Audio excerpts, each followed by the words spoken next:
गौर से सुनिए दोस्तों, क्या आपने कभी खुद से यह सवाल किया है कि अगर आपका मन आपका गुलाम बन जाए तो आप क्या नहीं कर सकते? क्या आपने कभी महसूस किया है कि आपकी जिंदगी में सबसे बड़ी लड़ाई बाहर की दुनिया से नहीं, आपके अपने मन से है? सुबह उठने का मन नहीं करता, कुछ नया सीखने का मन नहीं करता, बुरी आदतें छोड़ने का मन नहीं करता, गुस्सा आ जाता है, मन भटक जाता है, काम का मन नहीं करता, और फिर दिन के अंत में पछतावा होता है कि आज भी खुद से हार गया। कभी सोचा है कि ऐसा क्यों होता है? इस वीडियो में हम उसी गहराई तक उतरेंगे जहां से ये सारा खेल शुरू होता है, आपके मन से। और बात बस समझने की नहीं है, बात है जागने की, सच को देखने की और अपने मन को साधने की। क्योंकि जिसने अपने मन को साध लिया उसने सारा संसार जीत लिया। गौतम बुद्ध ने कहा था, मन ही सब कुछ है, तुम जो सोचते हो वही बन जाते हो। अब जरा सोचिए, अगर आपका मन ही बार बार सोचता है कि मैं कमजोर हूं, मुझे नहीं आता, मेरा ध्यान नहीं लगता, तो वो सोच धीरे धीरे आपका सत्य बन जाती है। और यही है मन की सबसे बड़ी चाल। वो आपकी बनाई हुई आदतों, भावनाओं और यादों का गुलाम बन जाता है और आपको गुलाम बना देता है। मन एक बंदर की तरह है जो हर पल उछलता है, कभी भविष्य की चिंता में तो कभी अतीत के पछतावे में। आपके साथ भी होता है ना? आप कुछ करने बैठते हैं और अचानक मन कोई पुरानी बात याद दिला देता है, कोई दुख, कोई गलती, कोई डर, और फिर आप वहीं अटक जाते हैं, कुछ करते ही नहीं। आपका शरीर वहीं बैठा होता है, पर मन कहाँ होता है कोई नहीं जानता। अब जरा सोचिए, ये वही मन है जो आपको महान बना सकता है अगर आप इसे समझ लें, इसे दिशा दे दें। क्योंकि मन खुद नहीं जानता कि क्या अच्छा है, क्या बुरा है। वो तो बस जिस चीज को आप बार बार दोहराते हो उसी को सच मान लेता है। अगर आप हर रोज खुद से कहते हो, मैं कुछ नहीं कर सकता, मेरा मन नहीं लगता, मेरी किस्मत खराब है, तो मन वही दोहराएगा, वही परोसता रहेगा और आप उसी में डूबते जाओगे। पर अब वक्त आ गया है कि आप इस मन को पहचानो, इसका व्यवहार समझो, इसकी चालाकी पकड़ो और इसे खुद के अधीन करो। मनोविज्ञान कहता है कि हमारे 95% निर्णय हमारे अवचेतन मन से लिए जाते हैं। यानी हम जो सोचते हैं, जो महसूस करते हैं, उसका बड़ा हिस्सा हमें पता भी नहीं चलता और फिर भी वही हमारे जीवन की दिशा तय करता है। यानी अगर आपने अपने मन को सही प्रशिक्षण नहीं दिया तो वो बिना आपकी मर्जी के आपको वहां ले जाएगा जहां आप कभी नहीं जाना चाहते थे। अब एक बात ध्यान से समझो, अगर आपका मन ही नियंत्रण में नहीं है तो दुनिया का कोई लक्ष्य, कोई रिश्ता, कोई सफलता आपको संतोष नहीं दे सकती। क्योंकि उस सब को जीने के लिए सबसे पहले जिस चीज की जरूरत है वो है मन की स्थिरता। आधुनिक विज्ञान भी यही कहता है, दिमाग की वायरिंग और फायरिंग, यानी आप जैसे सोचते हो वैसे ही आप बनने लगते हो। हर बार जब आप नकारात्मक सोचते हो, आपका दिमाग उसी सोच की आदत डाल लेता है और यही आपकी आइडेंटिटी बन जाती है। अब जरा रुकिए और सोचिए, क्या आप वाकई अपने मन के मालिक हैं या फिर आपका मन ही आपको चला रहा है? यही है वो सवाल जो इस वीडियो की शुरुआत है। क्योंकि जब तक आप इस सवाल का जवाब खुद नहीं ढूंढोगे तब तक कोई बाहरी ज्ञान, कोई मोटिवेशन, कोई तरीका काम नहीं करेगा। इस वीडियो में हम आपके सामने वो रहस्य खोलने वाले हैं जिसके बाद आप जानोगे कि मन को जीतना क्या होता है और कैसे हर आम इंसान अपने मन की शक्ति को जागृत कर सकता है। और याद रखिए, मन को जीतना कोई एक दिन का काम नहीं है, ये एक अभ्यास है, एक यात्रा है, एक युद्ध है जो हर दिन लड़ा जाता है। लेकिन अगर आप इस युद्ध को समझ लें तो जीत पक्की है। अब हम उस बिंदु पर पहुंच चुके हैं जहां से असली सफर शुरू होगा। इस सफर में हम जानेंगे मन को कंट्रोल करने की 5 सबसे शक्तिशाली विधियां जो न केवल आपके विचारों को बदलेंगी बल्कि आपके जीवन की दिशा ही मोड़ सकती हैं। तो बने रहिए इस वीडियो के साथ, क्योंकि अब जो आएगा वो सिर्फ जानकारी नहीं, जागृति है। पहली विधि, सकारात्मक आत्मवार्ता, पॉजिटिव सेल्फ टॉक। क्या आपने कभी अपने आप से कहा है, मुझसे नहीं होगा? स्विंगल, मैं हमेशा गलती करता हूं। जेरेनियम, मेरे बस की बात नहीं है। अगर हां, तो आज इस वीडियो को पूरा देखना आपके जीवन की दिशा को बदल सकता है। क्योंकि जिस व्यक्ति से आप सबसे ज्यादा बातें करते हैं वो कोई और नहीं, आप खुद हैं। और यही बातचीत आपके भविष्य की दिशा तय करती है। हमारा मन जो सोचता है वही हम बनते हैं। ये बात सिर्फ कोई मोटिवेशनल डायलॉग नहीं है, ये विज्ञान भी कहता है और ब्रह्मज्ञान भी। मन को कंट्रोल करने की पहली शक्तिशाली विधि है सकारात्मक आत्मवार्ता, यानी अपने आप से सकारात्मक बातें करना। ये कोई मामूली आदत नहीं, ये आपकी आत्मा से सीधा संवाद है। जब हम रोज खुद को नकारात्मक बातें कहते हैं, जैसे मैं कमजोर हूं, मेरे साथ ही ऐसा क्यों होता है, मुझे कुछ नहीं आता, तो हमारा अवचेतन मन, सबकॉन्शियस माइंड उन बातों को सच मानने लगता है। फिर वही बातें हमारी आदत बन जाती हैं, हमारी सोच बन जाती है और धीरे धीरे हमारा भविष्य भी वैसा ही बनने लगता है। मनोविज्ञान कहता है कि हमारा अवचेतन मन हर उस बात को रिकॉर्ड करता है जो हम खुद से बार बार कहते हैं। इसलिए अगर आप खुद से बार बार बोलते हैं मैं हार जाऊंगा, तो आपकी सोच हारने वाली बन जाएगी। और अगर आप खुद से रोज बोलें मैं कर सकता हूं, मैं सीख सकता हूं, मुझे खुद पर विश्वास है, तो आपका दिमाग उसी दिशा में काम करने लगेगा, सफलता की दिशा में। इस आत्मवार्ता का असर केवल आपके आत्मविश्वास पर ही नहीं पड़ता, बल्कि ये आपके शरीर की ऊर्जा, आपके फैसले और आपकी दृष्टि तक को प्रभावित करता है। गौतम बुद्ध ने कहा था, मन ही सब कुछ है, जैसा तुम सोचते हो वैसे ही बन जाते हो। उनकी ये बात आज के विज्ञान से भी मेल खाती है। पॉजिटिव सेल्फ टॉक हमारे न्यूरॉन्स को नए रास्ते बनाने पर मजबूर करती है। यानी जब आप बार बार खुद से अच्छा बोलते हैं तो आपका दिमाग नई संभावनाओं के लिए खुलने लगता है। अब सवाल उठता है, यह सकारात्मक आत्मवार्ता करनी कैसे है? सबसे पहले, हर सुबह उठते ही अपने आप से एक बात जरूर कहिए, मैं आज पहले से बेहतर हूं और हर दिन आगे बढ़ रहा हूं। ये छोटे छोटे वाक्य आपके दिन की दिशा तय करते हैं। दूसरा, जब भी कोई काम मुश्किल लगे तो खुद से ये मत कहो कि मुझसे नहीं होगा, बल्कि कहो ये चुनौती है और मैं इसे सीखने का मौका मानता हूं। इस सोच से आपका डर छंटने लगता है। तीसरा, अगर आप किसी गलती को लेकर खुद को कोसते हो तो उसी समय खुद से कहो, मैं सीखने वाला हूं, गलती मेरी पहचान नहीं है। ये आत्म स्वीकृति आपके मन को बोझ से मुक्त करती है। दुनिया में कोई भी सफलता तब तक नहीं आती जब तक आप खुद पर विश्वास करना नहीं सीखते, और यह विश्वास तब पैदा होता है जब आप खुद से बात करना शुरू करते हैं, सकारात्मक ढंग से। अब यहां एक बात और समझना बेहद जरूरी है। सकारात्मक आत्मवार्ता का मतलब ये नहीं कि आप हर हाल में खुद से झूठ बोलें, बल्कि इसका अर्थ है अपने अंदर की सच्चाई को देखना, समझना और उसे उन्नत दिशा में मोड़ना। अगर आप किसी कमजोरी को पहचानते हैं तो खुद से कहिए, हाँ ये मेरी कमी है, लेकिन मैं इसे सुधार सकता हूं। बस यही सोच आपको हर दिन एक नए स्तर पर ले जाएगी। इस आदत को अपनाने के लिए आप एक छोटा सा अभ्यास कर सकते हैं। रोज रात को सोने से पहले अपने आप से 3 सकारात्मक बातें बोलिए, जैसे आज मैंने खुद पर काम किया, मैं आगे बढ़ रहा हूं, मुझे खुद से प्यार है। ये बातें छोटी लगती हैं, लेकिन यही छोटी बातें आपके अंदर की जंग को जीतने में मदद करती हैं।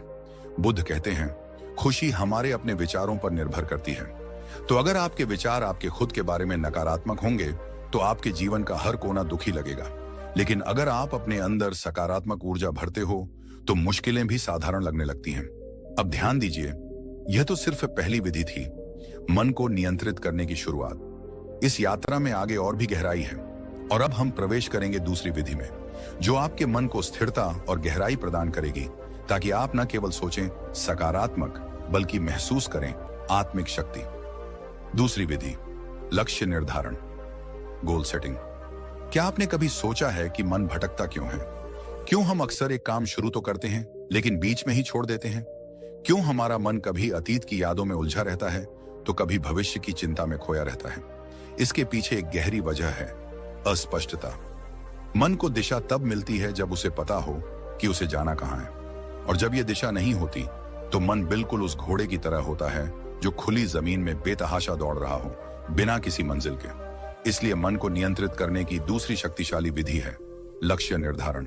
जी हां, स्पष्ट, यथार्थवादी और प्रेरणादायक लक्ष्य।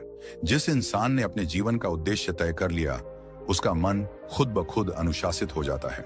गौतम बुद्ध ने एक बार कहा था, यदि कोई व्यक्ति एक बाण को निशाने पर चलाता है तो पहले वह जानता है कि निशाना कहां है।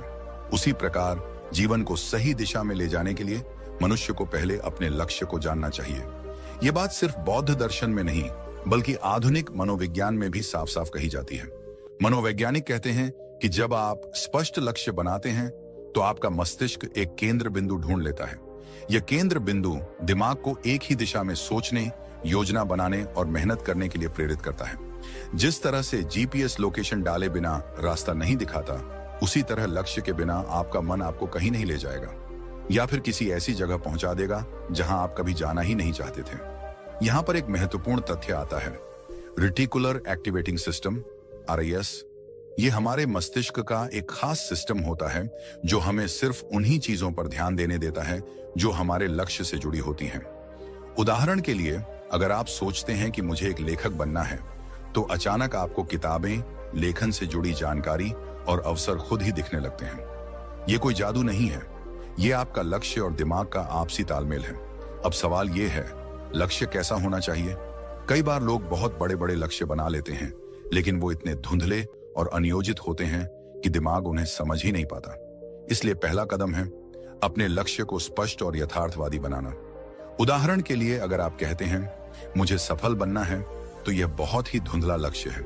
लेकिन अगर आप कहते हैं मुझे अगले 6 महीनों में एक किताब लिखनी है, या मुझे 1 साल में एक छोटा बिजनेस शुरू करना है, तो आपका दिमाग उस लक्ष्य को पकड़ पाता है।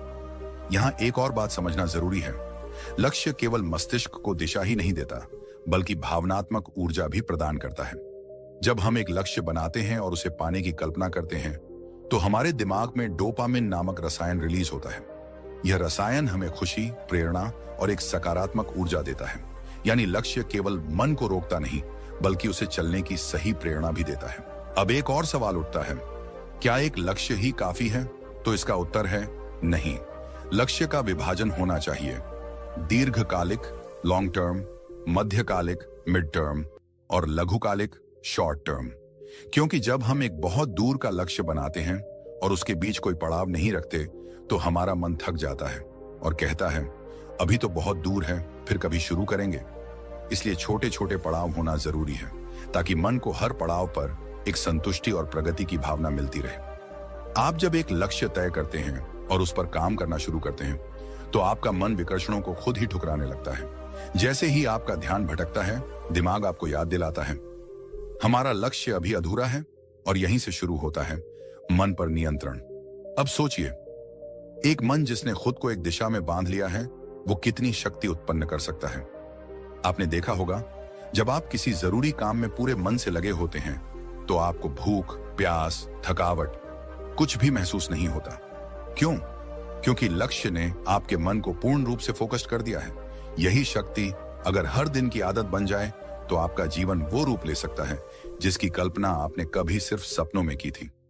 आज के समय में सबसे बड़ी बीमारी क्या है? ओवर थिंकिंग, एंग्जाइटी, डिस्ट्रैक्शन, और इन सब का इलाज है लक्ष्य। लक्ष्य तय कर लीजिए और फिर देखिए आपका मन कैसे स्वतः अनुशासित होने लगता है। वो हर चीज जो आपका समय बर्बाद कर रही है, वो बेकार लगने लगेगी। मन बार बार आपको खींचकर आपके लक्ष्य की तरफ ले जाएगा। ये कोई चमत्कार नहीं, ये मन की दिशा बदलने की तकनीक है। अब जरा ये विचार कीजिए, अगर एक छोटा सा चुंबक लोहे की सुई को खींच सकता है, तो एक स्पष्ट और सशक्त लक्ष्य आपके मन को कितना खींच सकता है? मन जो अभी तक इधर उधर भागता फिर रहा था, वह धीरे धीरे उस चुंबक यानी लक्ष्य की ओर आकर्षित होने लगेगा। गौतम बुद्ध ने कहा था, मन अत्यंत चंचल है, लेकिन यदि उसे साध लिया जाए, तो वह आपके सबसे बड़े शत्रु को भी मित्र बना सकता है। इस साधना का पहला चरण था आत्मवार्ता और दूसरा लक्ष्य निर्धारण। ये दोनों विधियां मिलकर आपके मन को भीतर से पुनः प्रशिक्षित करती हैं।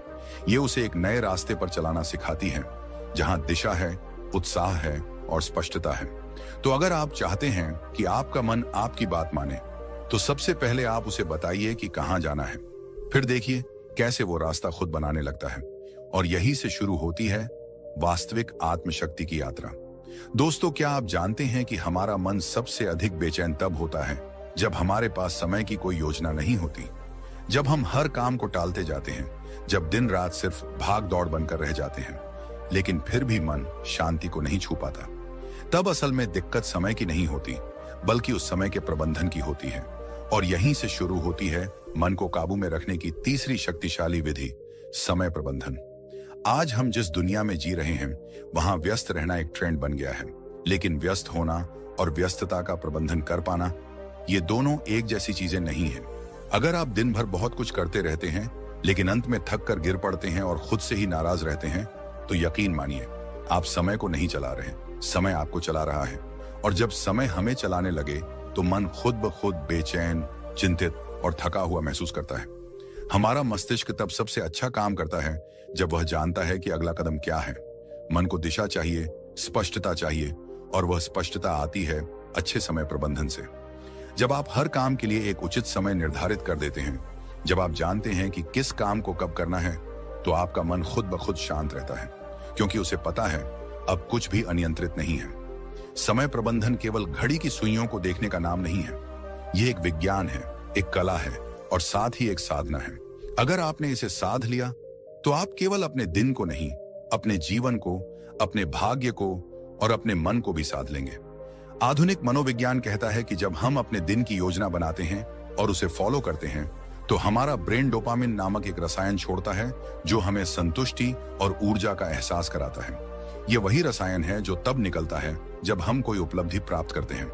यानी यदि आप हर सुबह अपनी दिनचर्या तय कर लेते हैं और दिन के अंत में उस पर टिके रहते हैं, तो आपका मस्तिष्क आपको एक सफल व्यक्ति की अनुभूति देता है, जिससे आत्मविश्वास बढ़ता है, चिंता घटती है और मन शांत होता है।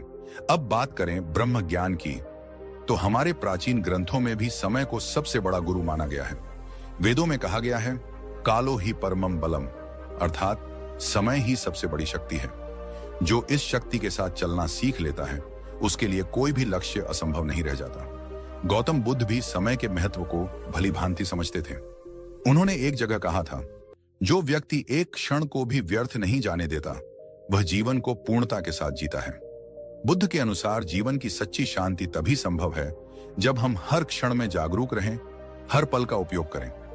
उन्होंने एक और अद्भुत बात कही थी, भविष्य की चिंता मत करो, भूतकाल के पछतावे में मत रहो, वर्तमान क्षण में जियो, क्योंकि यहीं पर जीवन है। समय प्रबंधन हमें वर्तमान में केंद्रित रहने की कला सिखाता है। जब हम अपने कार्यों को समयबद्ध करते हैं, तो हम अपने मन को अनावश्यक विचारों और चिंता से बचाते हैं। इससे मन न तो अतीत की गलियों में भटकता है, न भविष्य की अनिश्चितता में उलझता है। वह ठहरता है, जागता है और नियंत्रण में आता है। आधुनिक समय में अगर कोई व्यक्ति कहता है, मेरे पास समय नहीं है, तो असल में वह कह रहा है, मेरे पास प्राथमिकता तय करने की कला नहीं है। क्योंकि सच ये है कि हम सबके पास एक ही दिन के 24 घंटे हैं। अंतर केवल इस बात में है कि कोई उन्हें कैसे उपयोग करता है। कोई उस समय से अपने सपनों का महल बना लेता है, तो कोई उसी समय को टालमटोल और आलस्य में गंवा देता है। एक और मनोवैज्ञानिक शोध ये बताता है कि जब कोई व्यक्ति अपने कामों को प्रॉपर टाइम फ्रेम में बांट देता है, तो उसकी निर्णय लेने की शक्ति और आत्मनियंत्रण सेल्फ कंट्रोल में 35% तक की वृद्धि देखी जाती है। यानी समय की सही योजना न केवल काम में सहायता करती है, बल्कि मनोबल और मानसिक स्थिरता को भी बढ़ाती है। अब सोचिए, अगर हर सुबह उठकर आप केवल इतना जान लें कि आज का दिन आपके हाथ में है और आपको इसे इस प्रकार जीना है कि शाम तक आपका मन थक कर नहीं, बल्कि तृप्त होकर सोए, तो कितना बदल जाएगा आपका जीवन। आप स्वयं अनुभव करेंगे कि मन अब उतना बेकाबू नहीं है, विचारों का शोर कम हो रहा है और एक गहरी स्पष्टता जन्म ले रही है। समय का सही प्रबंधन एक तरह से अपने आप से किया गया सबसे सुंदर वादा है कि मैं अपने जीवन को अनमोल मानता हूं और इसे यूं ही व्यर्थ नहीं जाने दूंगा। और जब यह भाव मन में दृढ़ हो जाता है, तब मन भी उसी अनुरूप काम करता है, वह आपके नियंत्रण में आने लगता है। तो यदि आप अपने मन को नियंत्रित करना चाहते हैं, शांत और स्थिर बनाना चाहते हैं, तो अपनी दिनचर्या को पुनः रचिए, हर घंटे का हिसाब रखिए और सबसे जरूरी, हर पल को पूरी जागरूकता और गहराई से जीने की आदत डालिए। जब मन देखेगा कि आप समय का सम्मान कर रहे हैं, तो वह भी आपको सम्मान देगा। दोस्तों, क्या आप जानते हैं, हम सबके भीतर एक ऐसी शक्ति है जो अगर जाग जाए तो न कोई डर टिक सकता है, न कोई चिंता, न कोई भ्रम। लेकिन अफसोस की बात यह है कि आज की भाग दौड़ भरी जिंदगी में हम उस शक्ति से बिल्कुल कट चुके हैं। मन एक भटकती हुई हवा बन गया है, कभी अतीत के पछतावे में उलझा हुआ, तो कभी भविष्य की चिंता में डूबा हुआ। और यही सबसे बड़ा कारण है मानसिक अशांति का, नींद ना आने का, अकेलेपन का और आत्मविश्वास की कमी का। आज हम बात करने जा रहे हैं ध्यान की, यानी मेडिटेशन की। ये सिर्फ कोई साधना नहीं, ये कोई ट्रेंड नहीं, ये कोई वेस्टर्न तकनीक नहीं, बल्कि ये हमारी ही आत्मा का द्वार है, जिससे होकर हम अपने भीतर के सच्चे स्वरूप तक पहुंच सकते हैं। हर दिन कुछ ही मिनट का ध्यान आपके पूरे जीवन की दिशा बदल सकता है। और यह कोई अतिशयोक्ति नहीं है, यह विज्ञान भी मान चुका है और ब्रह्म ज्ञान भी बार बार इसी बात की पुष्टि करता है। जब आप ध्यान करते हैं, तो सबसे पहले जो होता है वो यह कि आपका मन स्थिर होता है। वह मन जो अभी तक बंदर की तरह इधर उधर कूद रहा था, वह शांत हो जाता है। और जब मन शांत होता है, तभी तो आप अपने विचारों को स्पष्ट देख सकते हैं। ये क्लैरिटी ऑफ थॉट्स ही आपकी हर समस्या का हल है, क्योंकि समस्या से ज्यादा परेशान करने वाला तो भ्रम होता है, और भ्रम तब टूटता है जब विचारों में स्पष्टता आती है। आज मनोवैज्ञानिक भी कहते हैं कि जब कोई व्यक्ति रोज 10 से 15 मिनट ध्यान करता है तो उसका एमिगडाला, जो हमारे मस्तिष्क का वह हिस्सा है जो डर और चिंता को नियंत्रित करता है, वो छोटा होने लगता है, और इससे व्यक्ति का इमोशनल रिस्पॉन्स सुधरने लगता है। मतलब यह कि जो बात पहले आपको बहुत जल्दी गुस्सा दिला देती थी, वही बात अब शायद आपको हंसी में टालने की शक्ति दे दे। जो पहले आपकी नींद छीन लेती थी, वही अब आपको गहरी नींद में डुबा दे।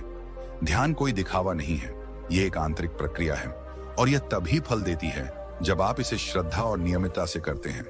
जैसे शरीर के लिए व्यायाम जरूरी है, वैसे ही मन के लिए ध्यान एक आवश्यकता है। ये कोई विकल्प नहीं, बल्कि मानसिक स्वच्छता का मूल आधार है। अब जरा एक पल रुकिए और अपने भीतर झांकिए, बिना किसी आवाज के, बिना किसी शब्द के, बस खुद के साथ कुछ पल बिताने की कोशिश कीजिए। क्या आप जानते हैं कि जब आप गहराई से ध्यान में जाते हैं तो आप न सिर्फ अपने विचारों को समझने लगते हैं, बल्कि आप यह भी महसूस करने लगते हैं कि आप वो विचार नहीं हैं। आप तो वो देखने वाला है जो हर विचार को आते जाते देख रहा है। गौतम बुद्ध ने ध्यान को जीवन का मूल बताया। उन्होंने कहा, ध्यान ही एकमात्र रास्ता है जिससे तुम अपने भीतर की आग को बुझा सकते हो। उन्होंने वर्षों तक मौन साधना की, अपने विचारों को परखा, और उसी गहराई से उन्होंने संसार को बताया कि मनुष्य का दुख किसी बाहरी कारण से नहीं होता, बल्कि उसके मन की अस्थिरता ही उसका सबसे बड़ा शत्रु है, और इस शत्रु को हराने का एकमात्र रास्ता ध्यान है। बुद्ध के अनुसार ध्यान तुम्हें साक्षी बनाता है, और जब तुम साक्षी हो जाते हो, तब तुम अपने डर को भी, अपने क्रोध को भी, अपनी व्यथा को भी बाहर से देख सकते हो। और यही दूरी ही तो है मुक्ति की शुरुआत। आज जितना समय हम बाहरी चीजों पर खर्च कर देते हैं, मोबाइल स्क्रोलिंग, टीवी देखना या बेवजह की बातचीत, अगर उसी में से हम सिर्फ 15 मिनट अपने लिए, अपने मन के लिए दे दें, तो सोचिए हमारा जीवन कितना बदल सकता है। ध्यान करने के लिए किसी विशेष स्थान या किसी विशेष पद्धति की आवश्यकता नहीं, बस शांति हो, एक कोना हो, और हो थोड़ी सी इच्छा खुद को समझने की, खुद से मिलने की। आप चाहे तो आंखें बंद करें, अपनी सांसों पर ध्यान दें, चाहे तो ओम का उच्चारण करें, चाहे तो सिर्फ मौन रहें। तरीका कोई भी हो सकता है, लेकिन परिणाम हमेशा एक ही मिलेगा, शांति, गहराई और भीतर की शक्ति। ध्यान हमें सिखाता है कि शांति बाहर नहीं, भीतर है। ध्यान हमें सिखाता है कि समाधान कोई और नहीं देगा, हमें खुद ही खोजना होगा। ध्यान हमें सिखाता है कि जब तक तुम अपने मन पर नियंत्रण नहीं करते, तब तक कोई भी चीज तुम्हें पूरी तरह संतुष्टि नहीं दे सकती, न दौलत, न रिश्ते, न सफलता। और अंत में एक बात जो सबसे जरूरी है, ध्यान कोई एक बार का प्रयोग नहीं है, यह एक निरंतर यात्रा है। जैसे जैसे आप इस यात्रा में आगे बढ़ेंगे, वैसे वैसे आप खुद को उस रूप में जानने लगेंगे जो आप वास्तव में हैं। आप पाएंगे कि आप सिर्फ एक शरीर नहीं, एक नाम नहीं, एक पहचान नहीं, बल्कि आप शुद्ध चेतना हैं, शुद्ध शक्ति हैं। और जब यह बोध हो जाता है, तब मन पर नियंत्रण कोई कठिन कार्य नहीं लगता। तब चिंता मिट जाती है, तब डर भाग जाता है, तब भीतर से आवाज आती है, अब तुम मुक्त हैं। और ठीक यहीं से हमारी अगली विधि की शुरुआत होती है, जो इस शुद्ध चेतना को और अधिक गहराई से पहचानने की ओर हमें ले जाएगी। जब जीवन की आपाधापी हमें थका देती है, जब विचारों का शोर इतना बढ़ जाता है कि अपने ही मन की आवाज सुनना मुश्किल हो जाता है, तब हम अक्सर मानसिक शांति की तलाश में भटकते हैं। हर कोई यही सोचता है, कैसे अपने मन को काबू में लाया जाए, कैसे इस बेचैनी से बाहर निकला जाए, कैसे अपने जीवन को फिर से संतुलित किया जाए। आज हम बात कर रहे हैं उसी खोज के अंतिम पड़ाव की, मन को कंट्रोल करने की 5 शक्तिशाली विधियों में से 5वीं विधि की, जो दिखने में सरल है लेकिन इसके पीछे छुपी है अनंत शक्ति। यह विधि है शारीरिक व्यायाम, यानी रेगुलर फिजिकल एक्सरसाइज। अब आप सोचेंगे कि इसमें ऐसा क्या खास है, क्या वाकई शारीरिक व्यायाम से मन शांत हो सकता है? तो चलिए आज हम इस पर गहराई से बात करते हैं, सिर्फ शब्दों से नहीं, बल्कि विज्ञान, प्राचीन ज्ञान और अनुभव से जुड़े तथ्यों के आधार पर। सबसे पहले यह समझिए कि हमारे मन और शरीर का रिश्ता कितना गहरा है। जब शरीर में कोई बदलाव होता है तो उसका सीधा असर मन पर पड़ता है, और जब मन में कुछ चलता है तो शरीर भी उसका असर झेलता है। इसीलिए अगर आप अपने मन को नियंत्रित करना चाहते हैं तो शरीर को अनदेखा नहीं कर सकते। आधुनिक विज्ञान कहता है कि जब हम व्यायाम करते हैं, चाहे वो तेज चलना हो, योग हो, दौड़ना हो या कोई खेल, तो हमारा मस्तिष्क एंडोर्फिन्स एंडोर्फिन्स नामक रसायन छोड़ता है, जिसे फील गुड हॉर्मोन्स कहा जाता है। यह वही रसायन है जो हमें सुकून देता है, तनाव को कम करता है और मन को स्थिर करता है। यही कारण है कि जो लोग रोजाना व्यायाम करते हैं वे मानसिक रूप से ज्यादा स्थिर, शांत और सकारात्मक बने रहते हैं।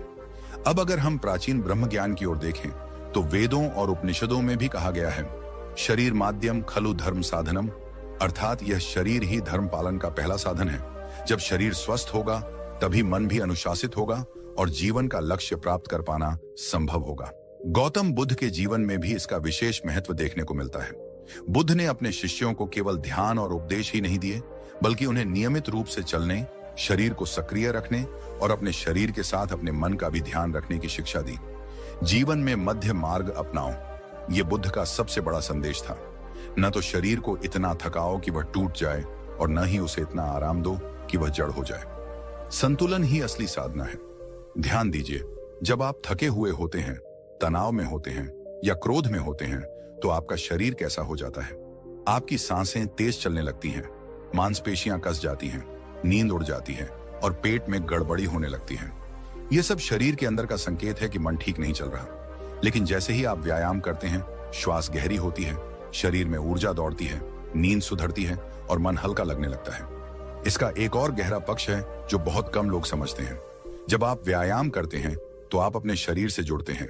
उस क्षण आप वर्तमान में होते हैं, अभी और यही है being in the present moment, जो कि ध्यान का सबसे मूल सिद्धांत है। और जब आप इस तरह से हर दिन अपने शरीर के साथ उपस्थित रहते हैं तो धीरे धीरे आपका मन भी आपके नियंत्रण में आना शुरू करता है। व्यायाम का मतलब सिर्फ जिम जाना या भारी वजन उठाना नहीं है। यह तो आपकी दिनचर्या का एक हिस्सा बन सकता है, जैसे सुबह की सैर, सूर्य नमस्कार, प्राचीन योगासनों का अभ्यास या यहाँ तक कि खेतों में काम करना भी एक तरह का व्यायाम है। सवाल ये नहीं है कि आप क्या करते हैं, सवाल यह है कि आप कितनी नियमितता से करते हैं और कितनी श्रद्धा से करते हैं। और एक बात हमेशा याद रखें, जब आप अपने शरीर को रोज सुधारते हैं तो आप अनजाने में अपने मन को भी एक नई मन को नियंत्रित करना कोई एक दिन का काम नहीं है। ये एक यात्रा है, आत्मज्ञान की, अनुशासन की और अपने भीतर की शक्ति को पहचानने की। जब आप अपने मन को समझना शुरू करते हैं, उसे दिशा देना सीखते हैं, तो आप खुद महसूस करेंगे कि जीवन में कितनी शांति, स्पष्टता और ऊर्जा आ गई है। आज से ही छोटी शुरुआत करें, ध्यान करें, अपनी सांसों पर ध्यान दें, अपने विचारों को देखें और हर दिन खुद से जुड़ने का प्रयास करें। एक दिन, 2 दिन, 1 हफ्ता और धीरे धीरे आप अपने भीतर के उस मौन को महसूस करेंगे जो अब तक बाहर की दुनिया के शोर में खो गया था। और याद रखिए, मन पर विजय ही जीवन की सबसे बड़ी जीत होती है। अगर आपको यह वीडियो पसंद आया हो, अगर आपको इससे कुछ सीखने को मिला हो, अगर इन बातों ने आपके मन को छुआ हो, तो कृपया इस वीडियो को लाइक करें, अपने दोस्तों और परिवार के साथ शेयर करें और हमारे YouTube चैनल को सब्सक्राइब करें। आपका एक एक सब्सक्राइब हमें प्रेरणा देता है कि हम आपके लिए और भी गहरा और भी सार्थक ज्ञान लेकर आए। हमारा उद्देश्य सिर्फ वीडियो बनाना नहीं, बल्कि आपके जीवन में एक सकारात्मक बदलाव लाना है। तो जुड़िए हमारे साथ इस आत्म विकास की यात्रा में, क्योंकि आने वाले वीडियो में हम बात करेंगे एक ऐसे विषय पर जो आपके जीवन के हर कोने को रोशन कर सकता है। धन्यवाद। शांत रहिए, जागरूक रहिए और अपने भीतर की शक्ति को